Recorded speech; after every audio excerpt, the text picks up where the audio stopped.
వెతలు తీరును, కృపలు దొరుకును, సాటి లేనిది యేసుని నామం. యేసునామమే మధురం, మదిలో తలచిన ధన్యం.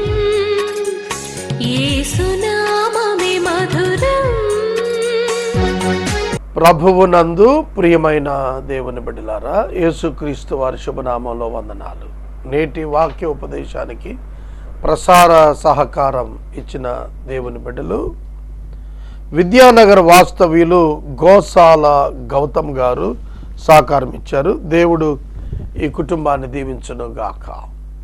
గోసాల గౌతమ్ గారు గత దినం కూడా వాక్యోపదేశానికి సహకారం ఇచ్చారు. జూన్ మాసంలో ఒక ఎపిసోడ్కు ముందస్తుగా సహకారం ఇచ్చారు. ఈ కుటుంబాన్ని ప్రత్యేకంగా ప్రభువు దీవించినట్లు ప్రార్థన చేద్దాం. తర్వాత రెండవ కుటుంబం వీరిశెట్టిగూడెం వాస్తవ్యులు టి జీవ మనోహరం గారు మరియు పద్మావతి గారు, కుమార్తెలు రేవతి, శిరీష, కుమారుడు సతీష్ గారు సహకారం ఇస్తున్నారు. జీవ మనోహరం గారు ప్రతి మాసము సహకారం ఇస్తారు. వారు కష్టార్జితం నుండి మాదిరికరమైనటువంటి సహాయం ఆయన పంపిస్తారు. ఇటువంటి కుటుంబాలు యేసే పరిష్కారం నిలబడటానికి కారణాలుగా ఉన్నాయి. కనుక ఈ కుటుంబంకి ప్రత్యేక వందనాలు. ఈ కుటుంబం కొరకు ప్రత్యేకంగా మీరు ప్రార్థించాలని మనం చేస్తున్నాను. జీవ మనోహరం గారు, పద్మావతి గారు, రేవతి, శిరీష, సతీష్ గారులకు కృతజ్ఞతలు, ధన్యవాదాలు. ప్రార్థన చేసుకుందాం. మమ్మలను మిక్కిలిగా ప్రేమిస్తున్న తండ్రి, మీకు వందనాలు, స్తోత్రాలు. మీ దాసుడు జీవ మనోహరం గారు వారి సతీమణి కొరకు, బిడ్డల కొరకు ప్రార్థిస్తున్నాము.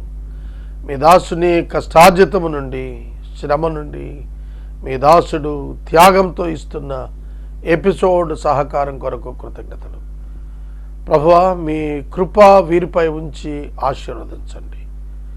నాయన, బిడ్డలను స్థిరపరచండి. యవన బిడ్డలకు మంచి భవిష్యత్తు, చక్కటి వివాహములు అనుగ్రహించమని ప్రార్థన చేస్తున్నాము. గోసాల గౌతమ్ గారు అను మీ దీన సేవకుని కుటుంబం కొరకు ప్రార్థిస్తున్నాము. వారి కుటుంబ సభ్యులను మీరు ఆశీర్వదించండి. ఈ ఇరు కుటుంబాలు పరిష్కారానికి ఇచ్చిన సహకారం కొరకై కృతజ్ఞతలు. ప్రభు, 60 మంది ఎపిసోడ్స్ కావాల్సి ఉండగా చాలా తక్కువ మంది వస్తున్నారు. అట్టి నాయన లోతును మీరు పోడ్చమని మేము ప్రార్థిస్తున్నాము. స్టూడియో నిర్మాణంలో అనేకుల ముందుకు రావడానికి సహాయం చేయండి. నీ కొరకు గొప్ప కార్యములు తలపెట్టు వారికి మమ్మల్ని ఆశీర్వదించండి. యేసు నామమున ప్రార్థిస్తున్నాము తండ్రి, ఆమేన్. ప్రియమైన దేవుని బిడ్డలారా, హెబ్రీ పత్రిక 1వ అధ్యాయము 2వ వచనము మీ ఎదుట ఉంచుకోరండి. యేసుక్రీస్తు ప్రభువు దేవుని కుమారుడు. దేవుని కుమారుడు. యేసుక్రీస్తు ప్రభువు మనుష్య కుమారుడు. ఇది మనం ఒకసారి ఆలోచించాలి. Hypostatic union. Hypostatic 100% humanity, 100% divinity. కొలస్సీ పత్రిక చెబుతున్నది దైవత్వము యొక్క సంపూర్ణత యేసుక్రీస్తు ప్రభువు యొక్క శరీరమునందు నివసించింది అన్నాడు. దైవత్వము యొక్క సంపూర్ణత యేసుక్రీస్తు యొక్క శరీరమునందు పరిపూర్ణంగా నివసించింది. కనుక ఆయన దేవుని కుమారుడు. సామెతల గ్రంథంలో ఆగూరు చెప్పినట్లు ఆ దేవుని కుమారుడు దేవుని నుండి వచ్చినటువంటి వాడు, దేవుడై ఉన్నటువంటి వాడు, నరునిగా ప్రత్యక్షమైన వాడు, నరపుత్రుడుగా దానియేలు గ్రంథంలో చెప్పబడినటువంటి, మనుష్య కుమారునిగా చెప్పబడినటువంటి ఆయన అధిపతిగా దానియేలు గ్రంథంలో చెప్పబడినటువంటి క్రీస్తుగా, అభిషిక్తునిగా చెప్పబడినటువంటి వ్యక్తి యేసుక్రీస్తు. ప్రపంచంలో యేసుక్రీస్తు ప్రభువు వంటి మరొక మానవుడు లేడు. గత రాత్రి నేను అర్ధరాత్రి అందరూ నిద్రపోయిన తర్వాత దేవుడు నాకు ఒక చక్కటి అవకాశం ఇచ్చాడు ధ్యానం చేయటానికి. దావీదుని గురించి నేను ధ్యానం చేస్తున్నాను అర్ధరాత్రి 2-2:30 గంటలకి. ఆ సందర్భంలో పరిశుద్ధాత్మ దేవుడు నా హృదయంలో ఉంచిన ఒక మహోన్నతమైనటువంటి వ్యక్తిగా, మానవునిగా యేసుక్రీస్తుని నేను ఆలోచించినప్పుడు నా హృదయము ఆయన పట్ల చాలా కృతజ్ఞతతో నిండిపోయాడు. ఈ లోకంలో ఒక గొప్ప వైద్యుడు ఉంటే ఆ గొప్ప వైద్యుని కంటే గొప్ప వైద్యుడు యేసుక్రీస్తు. ఈ లోకంలో ఒక గొప్ప శాస్త్రవేత్త ఉంటే ఆ మహాశాస్త్రవేత్త కంటే గొప్పవాడు యేసుక్రీస్తు ప్రభు. ఈ లోకములో ఒక మహా విద్వాంసుడు బోధకుడు ఉంటే అతని కంటే గొప్పవాడు యేసుక్రీస్తు. కనుక యేసుక్రీస్తు నరుడిగా జీవించినప్పుడు ఉత్కృష్ట మానవుడిగా ఆయన ఒక్కడే నిలిచాడు. అందుకే హెబ్రీ పత్రిక విశ్వాసులకు తండ్రి అయిన అబ్రహాము కంటే గొప్పవాడు, యాజకులలో ప్రధాన యాజకులలో ప్రథముడైన అహరోను కంటే గొప్పవాడు, లక్షలాది మందిని నోటి మాట చేత నడిపించిన మోషే కంటే గొప్పవాడు, 2000 డిగ్రీల సెల్సియస్తో వేడితో ఉన్నటువంటి తిమింగలం గర్భంలో 3 రోజులుండి బ్రతికి బయటకు వచ్చిన యోనా కంటే గొప్పవాడు, దేవుని సన్నిధిని ప్రత్యక్ష గుడారం ప్రత్యక్షంగా తెలియపరిచిన పాత నిబంధనలో దేవాలయం కంటే గొప్పవాడు, రాజుల కంటే గొప్పవాడు యేసుక్రీస్తు. అందరికంటే గొప్పవాడు, అందరికంటే పైన ఉన్నటువంటి వాడు. ఫిలిప్పీ పత్రికలో పౌలు 2వ అధ్యాయంలో చెప్పాడు, ఈయన నామము అన్ని నామముల కంటే పైనామము. ఈయన ఎదుట ప్రతి మోకాలు వంగును, ప్రతి నాలుక ఆయనను స్తుతించును. సకల దేవతలు, ప్రపంచ దేవతలన్నీ ఆయన పాదముల యొద్ద సాగిలపడతారని లేఖనాలు సెలవిస్తున్నాయి.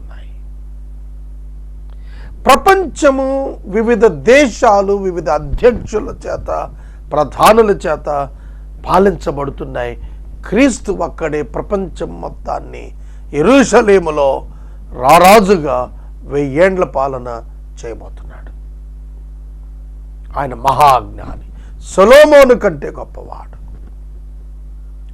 సొలొమోను కంటే గొప్పవాడు, మోషే కంటే గొప్పవాడు, యోనా కంటే గొప్పవాడు, అహరోను కంటే గొప్పవాడు, అబ్రహాము కంటే గొప్పవాడు, దేవదూతల కంటే గొప్పవాడు. మరి ఎందుకు యేసుక్రీస్తు ప్రభువుని ఎవరు లక్ష్య పెట్టలేదు? ఎందుకు యేసుక్రీస్తును లక్ష్య పెట్టలేదు? 10వ అధ్యాయం 36వ వచనంలో చాలా స్పష్టంగా చెబుతున్నాడు అపోస్తల కార్యముల గ్రంథంలో, యేసుక్రీస్తు అందరికీ ప్రభువు. యేసుక్రీస్తు అందరికీ ప్రభువు, కొందరికి కాదు, అందరికీ ప్రభువు. ఈ వచనము మీరు చూచినప్పుడు అందరికీ అన్నప్పుడు ఆదాము మొదలుకొని ఆఖరి మానవుని వరకు కూడా ప్రతి ఒక్క వ్యక్తికి కూడా యేసుక్రీస్తే ప్రభువు, యేసుక్రీస్తే ప్రభు. కాబట్టి ఈ ఒక్క వచనంలో యేసుక్రీస్తు ప్రభువుని గురించి చెప్పినటువంటి మాటలు మనం చూస్తే, స్పోక్స్మెన్ ఫర్ గాడ్, 2వ వచనం, దేవుడు ఆయన ద్వారా మాట్లాడెను. Jesus Christ was a spokesman. ఆయన దేవుని యొక్క మాటను మానవులకు తెలియపరిచినటువంటి వాడు. దేవుని వాక్యము శరీరధారి అయి తన వాక్యమును బయలుపరిచాడు. మీకు విషయం తెలుసా? యేసుక్రీస్తు 3.5 సంవత్సరాల సేవా పరిచర్య జీవితంలో చేసిన ప్రతి బోధ దేన్ని తెలియజేసిందంటే ఆయననే తెలియజేసింది, ఆయననే తెలియజేసింది. It revealed God and Jesus. ఆయన బోధ ఆయనెవరో తెలియజేసింది. ఆయనెవరో ఆయనే చెప్పుకున్నాడు. యేసు ఎవరో ఆయనే చెప్పుకున్నాడు. దేవుడెవరో ఆయనే చెప్పాడు. ఆయన దేవుణ్ణి లోకానికి కనపరిచిన ఏకైక మానవుడు. యోహాను సువార్త 1వ అధ్యాయం 18వ వచనంలో దేవుని ఎవడు ఎన్నడూ ఎప్పుడు చూడలేదు. దేవుణ్ణి ఎవడు ఎన్నడూ ఎప్పుడు చూడలేదు. ఆయన అద్వితీయ కుమారుడు, ఆయన రొమ్మున ఉన్న అద్వితీయ కుమారుడే ఆయనను బయలుపరిచెను. యేసుక్రీస్తు తప్ప దేవుణ్ణి సంపూర్ణముగా ఎవరు చూడలేదు. నిర్గమ 33వ అధ్యాయంలో 20వ వచనంలో చూస్తే మోషే దేవుని యొక్క వెనుక తట్టు చూచెను అని రాసింది. తగ్గించబడిన మహిమను చూచాడే తప్ప దేవుని ఆయన సంపూర్ణ మహిమను ఎవరు చూడలేదు. అదే యోహాను సువార్త 1వ అధ్యాయంలో 18వ వచనంలో రాశాడు, ఎవడును ఎప్పుడైనను దేవుని చూడలేదు. ఎవడును ఎప్పుడైనను దేవుని చూడలేదు అన్నప్పుడు even Adam before committed sin, when he was in the garden of Eden, he didn't see God. దేవుణ్ణి ఆదాము కూడా చూడలేదు. దేవుణ్ణి ప్రత్యక్షపరిచిన యేసుక్రీస్తునే ఆదాము కూడా చూశాడు. ఈ ఒక్క మెలిక అర్థమైతే యూదులకు మహమ్మదీయులకు కూడా జవాబు దొరికి తీరుతుంది. యేసుక్రీస్తు pre incarnated Christ, Jesus Christ is nothing but revealed as God in the Garden of Eden. అర్థమైందా? యెహోవాగా ప్రత్యక్షతలోనికి వచ్చి భౌతికంగా కనపడినటువంటి ఆ ప్రత్యక్షత ఉన్నదే అది ప్రీ ఇన్కార్నేటెడ్ జీసస్. యేసుక్రీస్తుగా నరావతారిగా పశువుల పాకలో పెట్టబడిన సందర్భాన కన్యక గర్భాన ఉదయించినటువంటి ఈ క్రీస్తే ఓల్డ్ టెస్టిమెంట్లో దేవుని రివీల్ చేయటానికి ఆయన ప్రత్యక్షతలలోనికి వచ్చాడు. The physical appearances of God in old testament is nothing but Jesus Christ. అర్థమైందా? కాబట్టి అబ్రహాముకు కనపడిన, ఆదాముకు కనపడిన, బైబిల్ గ్రంథంలో అనేక మంది ప్రభువును చూడగలిగారు. మోషే స్వయాన ప్రత్యక్షంగా ఆ 70 మంది ప్రభువును చూచారు అని అంటాడు. Step down glory, step down glory, తగ్గించబడిన మహిమ. సీనాయి పర్వతం మీద మోషే 40 రోజులు ఉన్నాడు దేవుని సన్నిధిలో. ముఖాముఖిగా మాట్లాడుకున్నారు దేవుడు ఆయన. అక్కడి నుంచి మోషే దిగొస్తున్నప్పుడు ఆయన ముఖం సూర్యుడు మెరుస్తున్నట్లుగా ముఖం మెరుస్తుంది. ఇది మనకి రూపాంతర పర్వతం మీద యేసుక్రీస్తు యొక్క ముఖము మెరిసింది అని రాశాడు. దగదగదగలాడింది, వస్త్రాలు కూడా మెరిసిపోయినాయి అన్నాడు. Transfiguration, mountain of transfiguration, mountain of transfiguration. ఆ రూపాంతరపు కొండ మీద యేసు యొక్క దుస్తులు, యేసు యొక్క ముఖము మెరుస్తున్నట్టుగా వారు సాక్ష్యం ఇచ్చారు. అలాగే మోషే భక్తుడు తాను ఎప్పుడైతే ఆ 40 రోజులు దేవుని దగ్గర ఉండి కిందకు దిగి వచ్చాడో అతడి ముఖమును చూడలేకపోయారు, ముసుగు వేసుకున్నాడు. Day by day, day by day, day by day, దినదినానికి కొంచెం కొంచెం మహిమ తగ్గుతూ నార్మల్కి రావడానికి కొంచెం టైం పట్టింది, కొంతకాలం పట్టింది. ఆ రేడియన్స్ మీరు చూడండి, ఒక బొగ్గును తీసుకెళ్ళి నిప్పుల్లో వేస్తే తర్వాత దాన్ని తీసేస్తే చాలాసేపటి వరకు అది నిప్పుగా ఉంటుంది, ఆ తర్వాత అది మరలా బొగ్గుగా మారిపోతుంది. దేవుని సన్నిధిలో ఉన్నటువంటి మోషే ముఖం మెరుస్తూ వచ్చింది. కాబట్టి దేవుణ్ణి ఎవడు ఎన్నడూ ఎప్పుడు చూడలేదు. సంపూర్ణ మహిమతో ఉన్న దేవుణ్ణి ఎవడు ఎన్నడూ చూడలేదు, ఒక్క యేసుక్రీస్తు తప్ప. ఆయన రొమ్మున ఉన్న ఆయన అద్వితీయ కుమారుడు.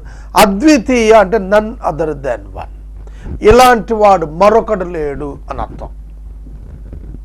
అద్వితీయ అనే పదం రాయకపోతే ఇవాళ చాలామంది మేము దేవుని నుంచి వచ్చాము, దేవుని కుమారుడు అని చెప్పుకొని ప్రగల్భాలు పలికేటువంటి వారే. అందుకని ఆయన అద్వితీయ కుమారుడు కాబట్టి ఆయన పురుషుడి ప్రమేయం లేకుండా కన్యక గర్భాన్న ఆయన ఉదయించాడు. That is the only sign for begotten son, the proof of begotten sun.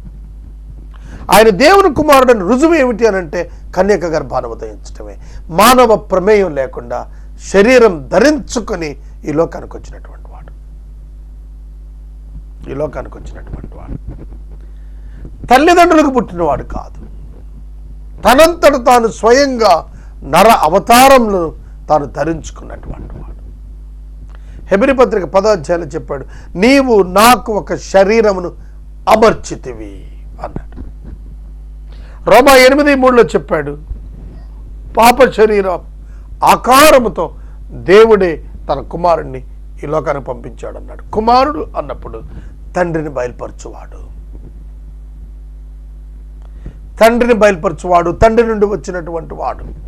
ఇక్కడ చిన్న లాజిక్, తన కుమారుని ద్వారా అన్నప్పుడు ఇవన్నీ చెప్పాల్సి వస్తుంది. నేను యెషయా 9:6 కుమారుడు మనకు అనుగ్రహించబడ్డాడు, శిశువు పుట్టాడు అని చెప్పాడు. శిశువు పుట్టాడు, కుమారుడు అనుగ్రహించబడ్డాడు.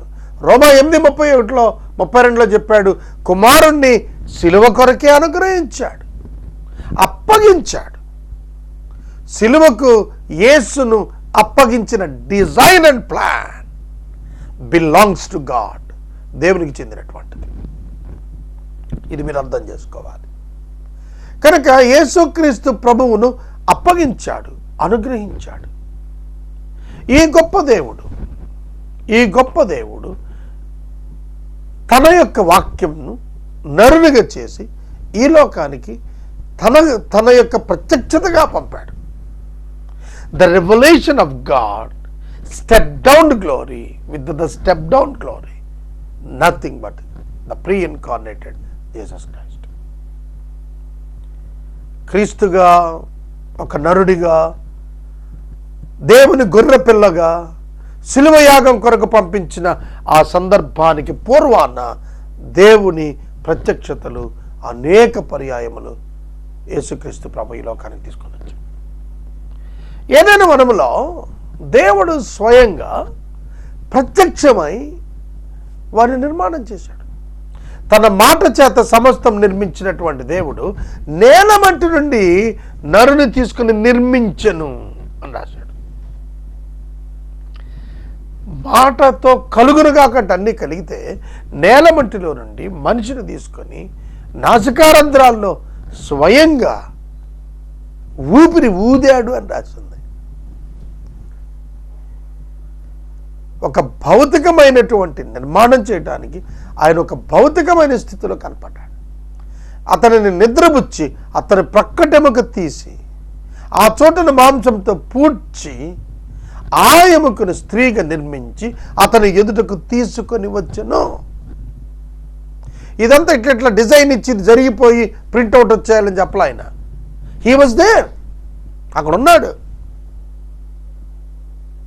ఆయన చేతులు నిర్మించాయి,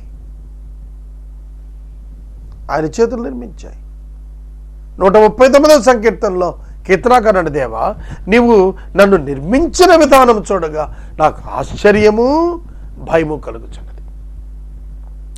బ్రూస్ లిప్టన్ అనేటువంటి ఒక సైంటిస్ట్ చెప్పిన మాటలో 50 ట్రిలియన్ సెల్స్, ఒక హ్యూమన్ బీయింగ్, ఒక మనిషిలో 50 ట్రిలియన్ సెల్స్. ఆలోచించు, 1 ట్రిలియన్ అంటే 100 కోట్లు, 100 కోట్లు ఇంటూ 50 అంటే 5,000 కోట్లు కణముల చేత మనం నిర్మించబడ్డాం. మీకు చిన్న ఎగ్జాంపుల్ చెప్తాను. ఒక టాయ్ ఉంది, ఒక టాయ్ కార్, బొమ్మ కారు ఉంది. దాన్ని మనం ఒక 10 అడుగులు కదపడానికి ఒక బ్యాటరీ పెట్టి ఆన్ చేసి బటన్ నొక్కితే ఒక 10 అడుగులు వెళ్తుంది, లేకపోతే అలా కాసేపు తిరిగి వచ్చి బ్యాటరీ అయిపోగానే ఆగిపోతుంది.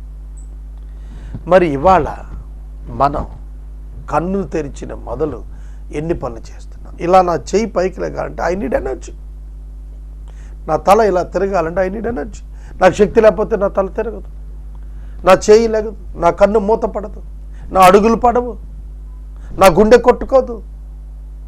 కాబట్టి ఎలక్ట్రిసిటీ నా శరీరం అంతా కూడా ఉందని అన్నాడు. అటువంటిప్పుడు ఈ శక్తిని నింపిన వాడెవరు?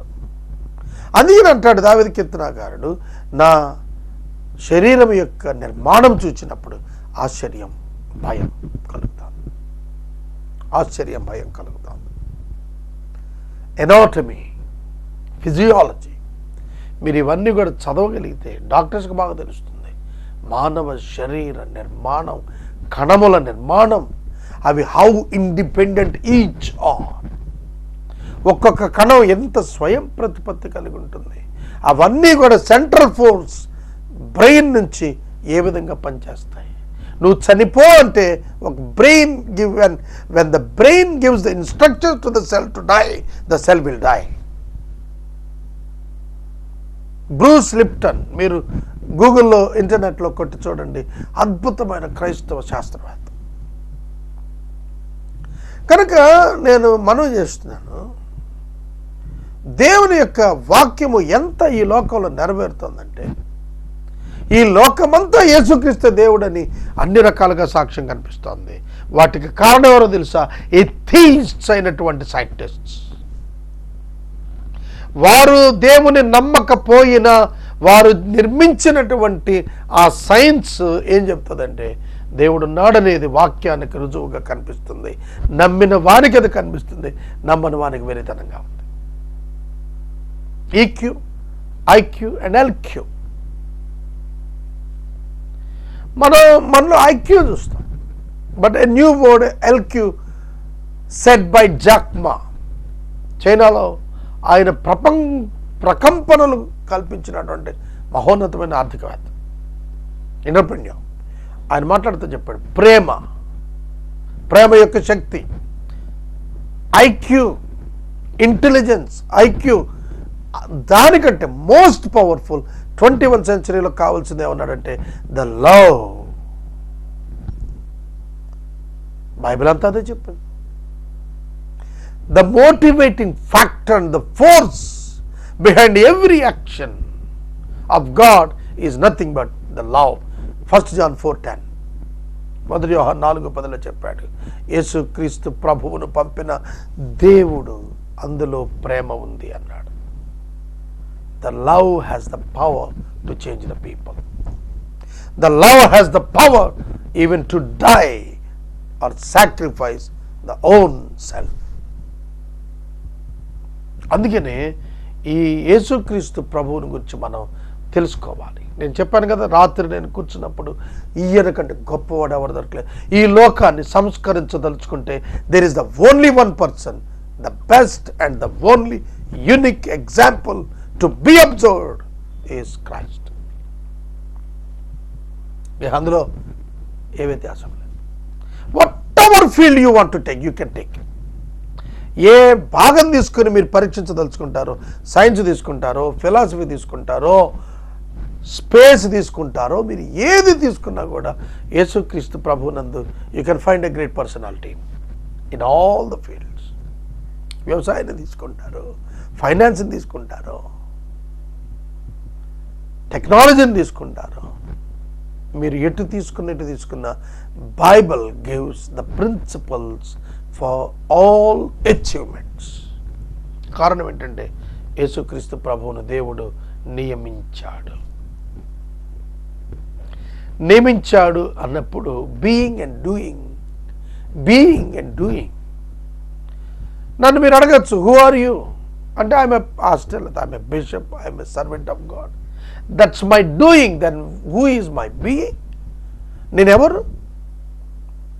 నేను ఒక మానవుణ్ణి, నేను ఒక మనిషిని. As a being I'm a human. I'm a human being first, then I'm a bishop or I'm a pastor, I'm a servant of God, I'm a leader, I'm a worker. Being and the doing. In being, Jesus Christ is God. In doing, Jesus Christ is the Savior. You must understand Jesus Christ. Hypostatic union. యేసుక్రీస్తు ప్రభు నరావతారి అయిన దేవుడు. నిన్న కూడా నేను చెప్పాను, పరలోకము నుండి భూలోకానికి దేవుని కుమారుడిగా వచ్చాడు, దేవుని కనపరిచాడు భూమి మీద. ఎగ్జాక్ట్ గాడ్, దేవుడు ఏంటో, ఆయన గుణ లక్షణాలు ఏంటో ఆయన ఇక్కడ కనపరిచాడు. ఇక్కడ నుండి పరలోకానికి వెళ్ళాడు, అక్కడ పర్ఫెక్ట్ మనిషిని కనపరిచాడు. పరలోకంలో ఎన్నడూ కూడా పర్ఫెక్ట్ మనిషి ఎంటర్ కాలేదు. భూమి మీద నుండి పరలోకానికి వెళ్ళి దేవుని సింహాసనం మీద కూర్చున్నటువంటి ఒకే ఒక్క వ్యక్తి యేసుక్రీస్తు ప్రభు. ప్రతి ఒక్కరికి యేసుక్రీస్తు ప్రభువు ఎవరు అర్థమైతే దేవుడు ఎవరు అర్థమవుతుంది. దేవుడు ఎవరు అర్థం కావాలంటే దేవుని ప్రణాళిక ఏంటో అర్థం కావాలి. దేవుని ప్రణాళిక ఏంటో మీకు అర్థమైతే యేసుక్రీస్తు దేవుడు అని అర్థమైపోతుంది. Very simple logic. యేసుక్రీస్తు ప్రభువుని వాళ్ళ మత నాయకుడిగా చూస్తున్నారు. యేసుక్రీస్తు ప్రభువుని ఒక సంస్కర్తగా చూస్తున్నారు. యేసుక్రీస్తు ప్రభువుని ఒక మహామనిషిగా చూస్తున్నారు. యేసుక్రీస్తు ప్రభువుని దేవునిగా చూడలేకపోతున్నారు. యేసుక్రీస్తు ప్రభువుని దేవునిగా చూడలేకపోతున్నారు. కారణం ఏంటి? ఆయన చెప్పిన కారణం ఏంటి? విస్తుపోతారు, మీరు విస్తుపోతారు. చెప్పనా? తండ్రి ఎవరో కుమారుడు బయలుపరిస్తేనే కానీ తండ్రి ఎవరో తెలియదు. కుమారుడు ఎవరో తండ్రి బయలుపరిస్తేనే కానీ కుమారుడు ఎవరో ఎవరికి తెలియదు. తండ్రి కుమారులను పరిశుద్ధాత్మ దేవుడు బయలుపరిస్తేనే కానీ వారిద్దరు ఎవరు తెలియదు. ఇదే లిటిగేషన్ అండి. అందుకే ఏర్పరచబడిన వారు మాత్రమే ప్రభు సన్నిధిలో కనపడుతున్నారు. పిలువబడిన వారు అనేకులు, కానీ ఏర్పరచబడిన వారు కొందరే. ప్రీడెస్టైన్డ్. నాకు ఇప్పటికీ ఆశ్చర్యం, నన్ను ఎందుకు రక్షించుకున్నాడు దేవుడు? Nothing merit in me. నాలో ఇంత మంచి కూడా లేదు. నన్ను ఎక్కువ ఆకర్షించినటువంటి వ్యక్తుల్లో రీసెంట్ టైమ్స్లో నేను చదివాను, చాలామంది గురించి చదివాను. Robert Kiyosaki, Bruce Lipton, Malcolm మగ్రిడ్జ్,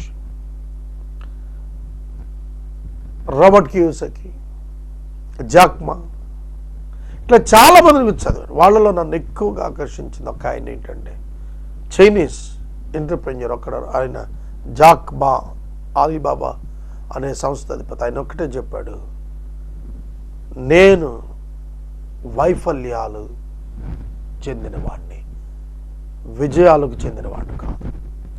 విజయాలు దేవుడిచ్చినవి, వైఫల్యాలు నేనిచ్చినవి. కనుక మీరు invest your life to achieve failures. Plan for failures. మతిపోయింది అసలు ఆయన చెప్పిన మాట. ఎందుకంటే మనిషి వైఫల్యమే చెందుతాడు, దేవుడు మాత్రమే విజయాన్ని ఇస్తాడు. 1001 తప్పులు సులువుగా చూపించగలను అన్నాడు తన జీవితంలో.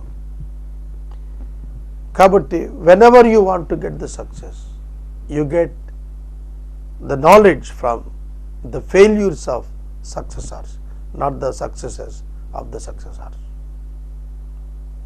విజయం పొందిన వాడు విజయాలు వైపు చూడొద్దు, విజయం పొందిన వాని యొక్క వైఫల్యాల నుండి పాఠాలు నేర్చుకోండి, అప్పుడు మీరు విజయం సంపాదిస్తారని అన్నాడు. ఇవన్నీ బైబిల్లోవే, బైబిల్కి బయటవేం కాదు. బైబిల్ డబ్బు గురించి మాట్లాడింది, బైబిల్ సంబంధాల గురించి మాట్లాడింది, బైబిల్ కాలాన్ని గురించి మాట్లాడింది, బైబిల్ ప్రాణాన్ని గురించి మాట్లాడింది, బైబిల్ ప్రేమను గురించి మాట్లాడింది. Whatever you require on the earth, the Bible spoke about it. Bible is nothing but the revelation of God and the representation from God. దేవుని నుండి మనకి ఇవ్వబడినటువంటి ఒక మహోన్నతమైన ప్రేమ లేఖ. అందుకనే రెండవ వచనం, ఆయన కుమారుని ద్వారా మనతో మాట్లాడారు. ఎవరి కుమారుడు? యేసుక్రీస్తు. ఇంకా నేను చెబుతూనే ఉంటాను, చాలా ఎపిసోడ్స్ వస్తాయి మొదటి 2 వచనాల మీద. మనం ప్రార్థన చేసుకుందాం. నేటి వాక్య ధ్యానానికి సహకారం ఇచ్చిన కుటుంబాలు రెండు అన్నప్పుడు ఒక క్లారిటీ ఇవ్వాలి. ఇద్దరు ఇవాళ కోరుకోబట్టి వాళ్ళు వచ్చింది. వాస్తవంగా 60 ఎపిసోడ్స్ చేస్తున్నాము. 60 ఎపిసోడ్స్లో మనం ఒక 10 కూడా మనం పొందలేకపోతున్నాము. ఇద్దరు ఒకే రోజు కోరుకున్న కారణంగా ఇవాళ ఇద్దరు పేర్లు చెప్పడం జరిగింది. ఇది ప్రేక్షకులు గుర్తించాలి. విద్యానగర వాస్తవ్యులు గోసాల గౌతమ్ గారు, వీరిశెట్టి వారిగూడెం వాస్తవ్యులు జీవ మనోహరం పద్మావతి దంపతులు, బిడ్డలు రేవతి గారు, శిరీష్ గారు, కుమారుడు సతీష్ గారు సహకారం ఇస్తున్నారు. గోసాల గౌతమ్ గారికి ధన్యవాదాలు. జీవ మనోహరం గారికి, పద్మావతి గారికి ప్రత్యేక కృతజ్ఞతలు. ప్రార్థన.